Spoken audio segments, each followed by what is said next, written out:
നമ്മുടെ പുത്തൻ ഓണം അത്. അതുകൊണ്ടായിരിക്കും ഇന്നലെ അടിച്ച് ഓഫായത്. അത് മോനൊരു അബദ്ധം പറ്റിയല്ലേ. എത്ര തവണ ഞാൻ മാപ്പ് പറഞ്ഞു. ഇനിയെങ്കിലും എന്നോടൊന്ന് ക്ഷമിച്ചൂടെ? ക്ഷമിക്കണോ വേണ്ടെന്നൊക്കെ ഞാൻ ഒന്നുകൂടെ ആലോചിക്കട്ടെ. മതി മതി മതി മതി, പയ്യെ ആലോചിച്ചാൽ മതി. അതുവരെ നമുക്ക് കെട്ടിപ്പിടിച്ച് നിൽക്കാം. പൂജക്ക അവിടുന്ന് ഒന്നാന്ന് ഒരു നാണോ മാനോ ഇല്ലതായി. അതെങ്ങനെയാ, ബോധം വേണ്ടേ? അളിയന്റെ കൂടെ കുടിയിരുന്ന് കുടിച്ചോ? ഇനി മേലെ ഈ വീട്ടിൽ കുടിക്കുന്ന കാര്യം മാത്രം പറഞ്ഞു പോരുത്. ഒരബദ്ധം ഏത് പോലീസുകാരനും പറ്റും.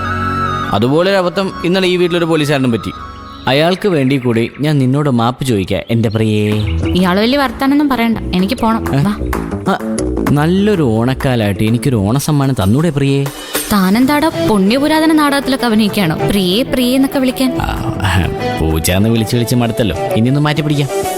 ഇയാൾ ഇവിടെ ഒറ്റയ്ക്ക് ഇന്ന് മാറ്റി പിടിച്ചോ. ഞാനേ എന്റെ പാട്ടിന് പോവാം. എങ്ങോട്ടായി ഓടിപ്പിടിച്ച് നിക്കവിടെ? കൈ വിടുമോനെ ആര്യപുത്ര. ഇല്ലേ ഞാനിവിടെ ഒച്ച വെച്ച ആളെ. ഓഹോ, എന്നാ പിന്നെ ഒന്ന് കണ്ടിട്ട് അതിപ്പോ കാണാൻ പ്രത്യേകിച്ചൊന്നുമില്ല. അയ്യോ